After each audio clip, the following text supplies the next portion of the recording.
Muy bien, todo eso y mucho más tendremos el día de hoy en el programa, así que quédense para poder disfrutar. Así que vamos a dar inicio al programa con nuestro primer segmento, señores. Hoy tenemos un conversatorio en nuestro segmento de coaching y como siempre nos visita nuestro amigo Percy Coronel para poder guiarnos acerca de un tema que muchas veces no tocamos y deberíamos tocar, ¿no? ¿Cómo estás, Percy? Bienvenido. ¿Cómo estás, Grace? Muchas gracias por la invitación y un gran saludo ahí a todos los televidentes. Muy bien, hoy vamos a hablar acerca del impacto de lo que decimos y cómo lo decimos. Qué importantísimo, ¿no? Sí, fundamental, porque existe una gran diferencia entre lo que se dice con el tono versus de pronto lo mismo, literalmente, pero con un contenido, con una actitud completamente diferente, inclusive con una gesticulación diferente, porque ahora vamos a hablar también acerca del lenguaje no verbal. Muy bien, ahora vamos con la primera pregunta. ¿Por qué es tan importante la forma en cómo nosotros nos comunicamos, cómo nosotros transmitimos? Es fundamental para poder dar en el blanco y ser muy eficaz en el propósito del mensaje, de la comunicación, para evitar malos entendidos o una incorrecta interpretación. Ahora, ¿el tono de voz influye? Sí, definitivamente influye mucho el tono, como la cadencia, como la actitud, como inclusive la forma como hablamos, como inclusive los gestos que nosotros hacemos, ¿no? Porque ahí hay una, digamos, una delgada línea entre el mensaje correcto, el mensaje genuino y de pronto el mensaje irrespetuoso o el mensaje sarcástico. Existe una gran diferencia ahí.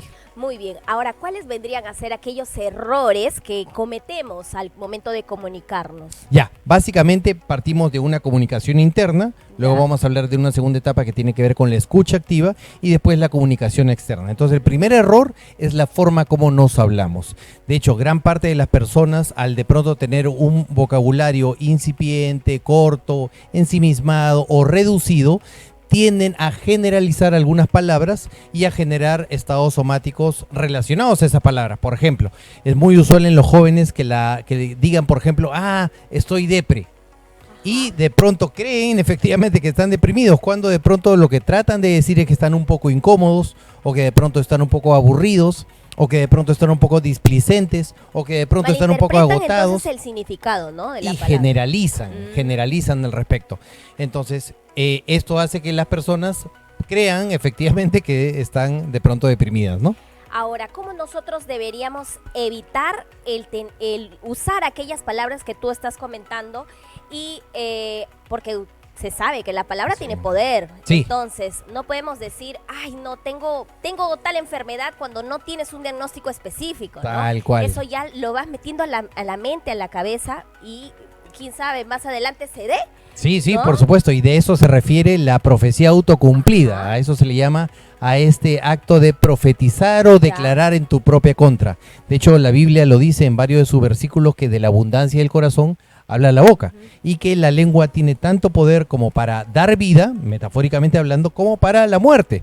Entonces, ¿qué es lo que pasaría si, por ejemplo, una persona, por un cambio de temperatura, un cambio de ambiente, o de pronto huele un poco de pimienta y estornuda? A veces, usualmente la persona dice, uy, me voy a resfriar.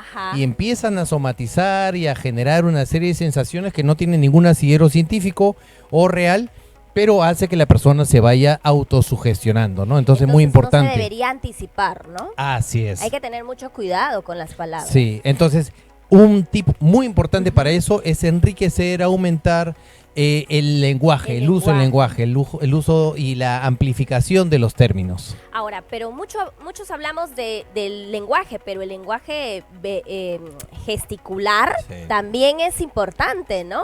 También. Porque puedes estar enojado y no demostrar, pero tu cara lo dice todo. Claro, claro. ¿No? Uno podría decirle, por ejemplo, imagínate que te voy a hablar a ti, pero frente a la cámara, y decirte, hola Grace, ¿qué tal? ¿Cómo estás? Con esta cara, con este rostro, ¿verdad? Versus, hola, ¿qué tal? ¿Cómo estás? Totalmente Bienvenida. diferente, ¿no? Es completamente diferente. Y eso también influye a la manera como se comunica, ¿no? Fundamental, porque como repito, esta energía se nota, se percibe y se siente por otros sentidos y no necesariamente por el tema del oído. Entonces, ¿cómo nosotros deberíamos mejorar esa forma de comunicación, tanto verbal como gesticular, la voz, que también es importante? Ya, un primer punto es con la claridad y la precisión, saber exactamente qué es lo que queremos decir para poder tener, digamos, la exactitud, la eficacia de poder transmitir correctamente el mensaje en el momento que nos vamos a comunicar. Ese sería el punto número uno, es decir, saber hablarte bonito para que puedas hablar bonito a los demás. El punto número dos es saber escuchar. A veces las personas no sabemos escuchar y tendemos a interrumpir, ¿verdad? Tendemos a no terminar o a cortar a las frases de las personas y nos adelantamos porque queremos sencillamente responder más que comunicarnos. Eso a veces suele pasar cuando la persona tiende a pensar que de pronto lo están atacando o que se siente amenazado o en peligro, ¿verdad? Muy bien. Ya vieron, la comunicación es importante, ¿verdad? Sí, sí, siempre, sí. Siempre. Nosotros estamos aquí frente a la pantalla, pero estamos dando lo mejor que sí y todo lo demás. Pero atrás puede pasar muchas cosas, ¿no? Sí, y si sí, nosotros sí. nos distraemos, pues automáticamente damos a transmitir otro mensaje al público, ¿cierto? Correcto. Entonces es ahí que es, como dice Percy, es muy importante pues saber dominar ciertas, el volumen de la voz. Por ejemplo, Sí. cuando hablamos con niños, los niños se asustan, Tal cual. ¿no? Yo te cuento algo muy personal de que yo era animador infantil Ah, mira. y yo tenía que estudiar el nivel de voces para poder tener a los niños enganchados. Claro.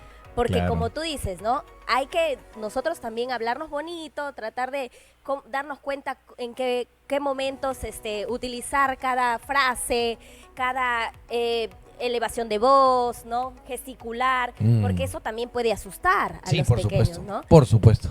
Y sí, y ahí viene el tercer tip, que era poder leer, poder escuchar con todos los sentidos a tu interlocutor para saber más o menos en qué onda, en qué frecuencia está, qué tan receptivo está y poder hablar en sincronía o en total correspondencia. Si la persona tú ves que está desconfiada, adusta, cerrada, pues de pronto lo primero que tienes que hacer es romper el hielo, crear un puente de confianza, hacerle de pronto alguna pequeña broma, no personal, algún tipo de chiste, digamos, para que la persona se relaje un poquito más y puedas fertilizar su mente con tu mensaje. Entonces eso también es fundamental.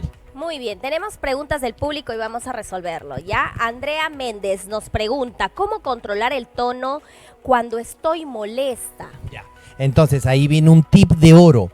Nunca, nunca, nunca hables cuando estás molesta. Hay una frase muy recurrente aquí en Trujillo que decimos, no hay que tocar una papa caliente, ¿no es cierto? Es decir, esto quiere decir que cuando estés cargada, perturbada de emociones, estés muy triste, tengas mucho miedo o de pronto estés muy mortificada, muy molesta, no estás tú en las condiciones más apropiadas para poder hablar con una persona. Entonces mejor primero date una vuelta, relájate, date una ducha, despéjate y cuando estés más clara, más tranquila, en ese momento haces un segundo intento. Así es. Vamos entonces con otra pregunta. Carlos Ruiz dice, ¿se puede aprender a comunicar mejor? Sí, claro que sí, por supuesto. De hecho, yo soy comunicador social de profesión y ahí en la carrera nos enseñan todo el proceso de la comunicación porque hay una serie también de factores. Está, por ejemplo, el clima, la iluminación, el sonido, el entorno, el contexto, los condicionamientos previos, los traumas. O sea, hay una serie de factores que hay que considerar. En la medida que tú entiendes que el propósito de la comunicación es que la persona comprenda un mensaje, entonces usas todos estos factores a tu favor. Muy bien, vamos con otra pregunta. Valeria Tuesta dice, ¿el lenguaje corporal puede traicionarnos? Sí, Cuando sí, estamos definitivamente. enojados sobre todo, ¿no? Por ejemplo, sí, desde el gesto hasta de pronto un nerviosismo, un tic, o de pronto una actitud sudorosa, cuando alguien tose, cuando alguien pasa la saliva, o sea, cuando una persona está lo suficientemente entrenada para leer el lenguaje no verbal, se da cuenta cuando una persona miente, está inquieta, está Miedo. nerviosa, ansiosa. Sí, entonces sí funciona. Imagínate, claro. Y ahí pues, o muchas veces dicen que también cuando nosotros tenemos ese miedo y demostramos mucho temor hacia los animales, perciben, ¿no? Tal cual, tal ¿No? cual. Igualito. Entonces, no nos demos a aflorar. Hay que tratar Sí. de controlar nuestras emociones, ¿no? Sí, definitivamente. Muy bien. Y eso pues, ¿qué técnica podríamos usar ahí? La respiración. Sí, la respiración es previa para todo, no solamente para la comunicación, y es fundamental para aquietar tus emociones, que tú estés lo más ecuánime posible para que la comunicación pueda ser de ida y de vuelta y eficaz. Y no solamente botar el mensaje, sino entender si la persona realmente está comprendiendo lo que tratamos de decirle. Muy bien, vamos entonces con otra pregunta. Fernando Gutiérrez dice, ¿cómo mejorar en pareja la comunicación? Ah, eso es fundamental, porque no, o sea, el hecho de que estés frente a frente a tu pareja no significa que se estén dando las mejores condiciones para hablar con ella.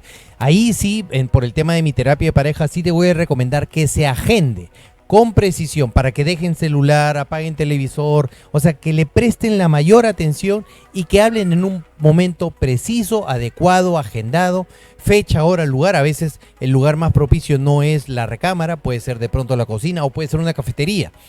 Pero que se den todas las condiciones para que tú puedas expresar tu mensaje con 3 factores: tono, contenido y actitud amorosa. Tono amoroso, contenido amoroso y actitud amorosa. Claro, porque si estás enojado y le vas a decir todas las cosas enojado, obviamente que lo va a recibir pésimo, ¿no? De la peor manera, y no van a llegar a ningún acuerdo. Exactamente. Van a terminar aún más peleando. Y se transforma entonces sencillamente en un método de venganza, en un método de sarcasmo, en un método de agresión, de crítica, de juicio, de imposición. Entonces es mejor no emplear la comunicación en estos casos. Ahora, ¿tú recomiendas de que nosotros, cada persona empiece a trabajar con uno mismo para que también después pueda tener una comunicación clara con los demás, ¿verdad? Tal cual. Entonces, ¿cómo podríamos dar el primer paso con nosotros mismos? ¿Qué deberíamos hacer? Observar tus sentimientos. Los sentimientos te permiten conocer tu mundo interno. Hay una metáfora muy bonita que a mí me gusta emplear, que es la siguiente. Así como nosotros conocemos el mundo externo a través de los 5 sentidos físicos, conocemos también nuestro mundo interno a partir de nuestras sensaciones, es decir, cómo nos sentimos y a la vez cómo nos hablamos. Todas las emociones que se generan entonces como resultado de esta forma de pensar tienen su origen, la gran parte, en sentimientos, y muchos de estos sentimientos son creencias falsas. Entonces, a partir del resultado de ver que tu emoción es negativa, observa qué es exactamente lo que estás pensando. Importantísimo, ¿no? Y para todos, esto va para todos en general, ¿no? Adultos, jóvenes, para todos, ¿cierto? Tal cual, tal cual. Entonces, nosotros como padres, los educadores, deben también dar el ejemplo a los más pequeños, a los adolescentes, para que ellos continúen haciendo, pues, teniendo una buena comunicación, porque muchas veces los jóvenes prefieren no hablar, no expresar. Entonces, en el futuro eso va a ser pues algo negativo para su carrera, para los estudios, para su desenvolvimiento, ¿no? Entonces es importantísimo también de que los papás eso transmitan a los más pequeños, ¿no? Sí, es fundamental el hablarnos correctamente, apropiadamente, asertivamente, no sarcásticamente, no con juicio, no con críticas, sino con firmeza, con empoderamiento a nosotros mismos. Es el requisito fundamental para que uno sea optimista, y el optimismo es la base, el combustible de la acción, el movimiento, la creación, el progreso, el buen ambiente. Entonces es fundamental que primero la relación de comunicación sea muy positiva contigo mismo. ¿Y qué podemos hacer con aquellas personas que son sarcásticas?